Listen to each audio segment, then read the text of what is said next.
নমস্কার বন্ধুরা, স্বাগতম চুমকির রান্নাঘরে। আজ চুমকির রান্নাঘরে তৈরি হতে চলেছে একটি খুব জনপ্রিয় গরমের একটি মিষ্টি, চিত্তরঞ্জন। আমাদের এখানে এটি চিত্তরঞ্জন বলে বা ভাপা সন্দেশ বলে। তো আপনারা যে যেখান থেকে দেখছেন সেখানে এই মিষ্টিটির কি নাম আমাকে কমেন্ট বক্সে জানাবেন। তো আসুন দেখে নেওয়া যাক এই মিষ্টির রেসিপিটি। তো চলুন দেখে নিই। প্রথমে আমি এখানে 2 কিলো দুধ ভালো করে ফুটিয়ে নিয়েছি। দুধটা ফুটে গেছে, এবার আমি গ্যাসটা অফ করে দেব। আর এখানে আমি হাফ কাপ জল নিয়েছি, এর মধ্যে 2 চামচ আমি ভিনিগার দিয়ে এই জলটা এই দুধের মধ্যে দিয়ে দেব। তাহলেই গ্যাসটা কিন্তু আমি অফ করে দিয়েছি। এবার আমি আস্তে আস্তে এই জলটা দিতে থাকবো, তাহলেই কিন্তু ছানাটা সুন্দর হয়ে যাবে।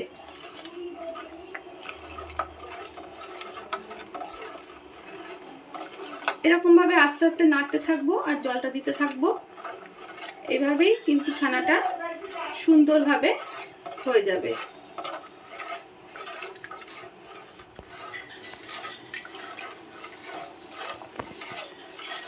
দুধটা অনেকটাই ঘন, তো ওই জন্য একটু বেশি লাগছে, নাহলে অল্প দিলেই হয়ে যায়। এবার নাড়তে থাকলেই ঠিক হয়ে যাবে।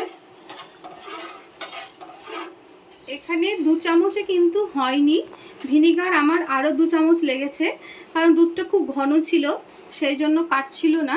তো সেই জন্য আমি আরও 2 চামচ ভিনিগার এখানে অ্যাড করেছি। এইভাবে আমি এবার ছানাটাকে ঠান্ডা হতে কিছুক্ষণ দেব, তারপরে ছেঁকে এবার আমি একরকম মিষ্টি বানাই। কি করে বানাই সেটা আসছি, একটু ঠান্ডা হোক তারপরে।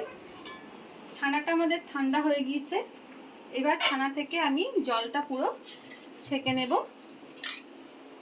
এরকম একটা পরিষ্কার কাপড় নিয়েছি, তার মধ্যে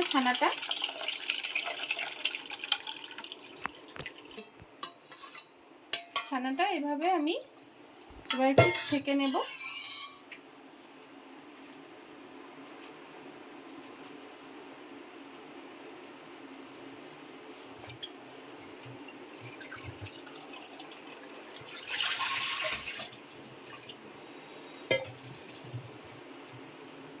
এবার ছানাটাতে একটু পরিষ্কার জল দিয়ে ধুয়ে দেব,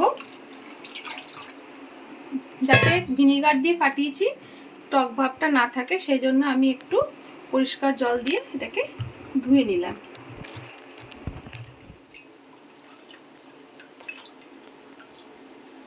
এভাবে আমি এটাকে গিট বেঁধে কিছুক্ষণের জন্য এটার জলটা রিলিজ হওয়ার জন্য অপেক্ষা করব। এরকমভাবে এটাকে ঝুলিয়ে আমি কিছুক্ষণের জন্য রেখে দেব। ছানার জলটা আমাদের ঝরে গেছে, এবার ছানা থেকে আমি গিটগুলো খুলে নিচ্ছি।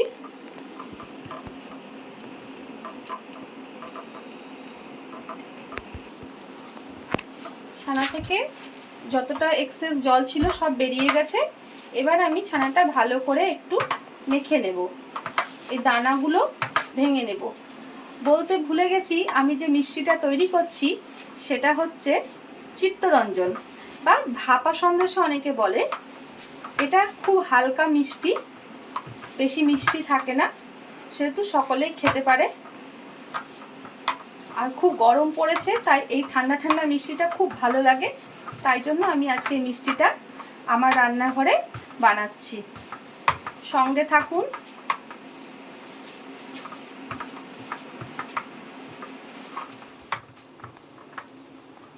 এইভাবে সব ছানাটা আমি বারে বারে মেখে এর দানাগুলো পুরো ভেঙে দেব। আর একটা কথা, আমার রেসিপিগুলি আপনাদের কেমন লাগছে আমাকে অবশ্যই কিন্তু কমেন্ট বক্সে জানাবেন। ভালো মন্দ যাই লাগুক সেটা অবশ্যই আপনারা জানাবেন, তাহলে আমার উৎসাহটা আরও বাড়বে। এই গরমে আমি সব কিছু সামলে এই রেসিপিগুলি যে করি, কেমন লাগলো আপনাদের মতামত না পেলে কিন্তু আমি উৎসাহ পাবো না। অবশ্যই আমাকে একটু জানাবেন কেমন লাগছে।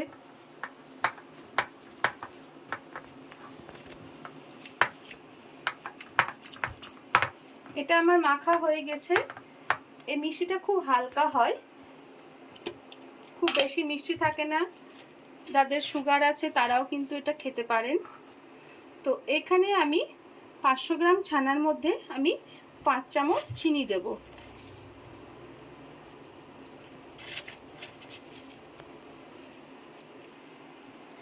এখানে আমি 5 চামচ চিনি দিলাম। আর এই ভ্যানিলা এসেন্সটা লাগবে এটা সেন্টের জন্য। তো এখানে আমি পুরো মুখি দেব না, 1/3 দেব। খুব বেশি হয়ে গেলে কিন্তু তেতো লাগবে।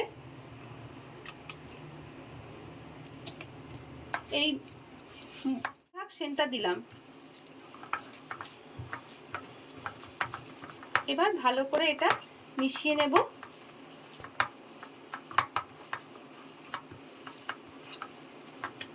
চিনিটার গোটাগুলো কিন্তু ভাঙবো না। এটা যখন গলে যাবে তখন বেশ এই জালি কাটার মতন ভেতরটা হবে। ওটা খেতে খুব ভালো লাগে এবং দেখতেও খুব সুন্দর লাগে। তাই জন্য আমি আর কিন্তু বেশিক্ষণ এটাকে মাখবো না, এরকমভাবে রেখে দেব। ছানাটা আমাদের মাখা হয়ে গেছে। এবার এই কেক টিনটা নিয়েছি, কেক টিনের মধ্যে আমি ছানাটা দিয়েছি। যারা সুগার তারা কিন্তু এটা সুগার ফ্রি দিয়েও করতে পারেন। আমিও এটা সুগার ফ্রি দিয়েও করি। আজকে সুগার ফ্রিটা শেষ হয়ে গেছে বলে আমি এটা চিনি দিয়েই করলাম। আর একদিন আপনাদের সঙ্গে সুগার ফ্রি দিয়ে শেয়ার করব।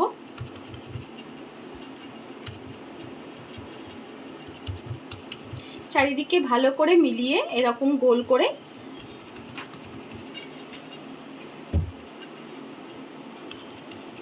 এটা ভাপে বসিয়ে দিতে হবে। ব্যাস রেডি আমাদের। এবার এটা ভাপে বসানোর জন্য জল গরম করতে দিয়েছি কড়াইয়ে। এবার সেখানে আমরা এটা দিয়ে দেব। এখানে আমি কড়াইয়ে জল গরম করতে দিয়েছি আর একটা স্ট্যান্ড দিয়ে দিয়েছি। এবার এই স্ট্যান্ডের মধ্যে আমি এটা দিয়ে দেব। তো এখানে আমি 20 মিনিট পর ফিরে এলাম। একটু চামচ ঢুকে দেখে নিই, চামচের গায়ে কিছু লেগে নেই, মানে এটা হয়ে গেছে। আর একটা প্রসেসে এটা দেখা যায় হয়েছে কিনা। এরকম করে সাইড করলে যদি একসঙ্গে চলে আসে, এই যে ছেড়ে যাচ্ছে, তার মানে এটা হয়ে গেছে। এটা আমি এবার গ্যাসটা অফ করে দেব। আমার মোট 20 মিনিট সময় লাগলো। এটা আমি গ্যাস থেকে এবার নামিয়ে নিয়েছি। এবার এটা আমি কিছুক্ষণ ঠান্ডা হতে দেব। একবারে যখন ঠান্ডা হয়ে যাবে তখন এটা আমি ফ্রিজে ভরবো। তারপরে এটাকে খাওয়ার উপযুক্ত হবে। তো এটা আগে 1-1.5 ঘন্টা এখানে ঠান্ডা হোক, তারপর আমি এটা ফ্রিজে রাখবো। তো রেডি হয়ে গেছে আজকে আমার রান্নাঘরে স্পেশাল মেনু চিত্তরঞ্জন মিষ্টি। খুব গরম, এই গরমে এই ঠান্ডা ঠান্ডা মিষ্টি সন্দেশটি খুব ভালো লাগবে। তো আসুন এবার এটি আমি কেটে নিই। তৈরি হয়ে গেছে চিত্তরঞ্জন। আপনাদের ভালো লাগলে অবশ্যই লাইক, কমেন্ট ও শেয়ার করবেন।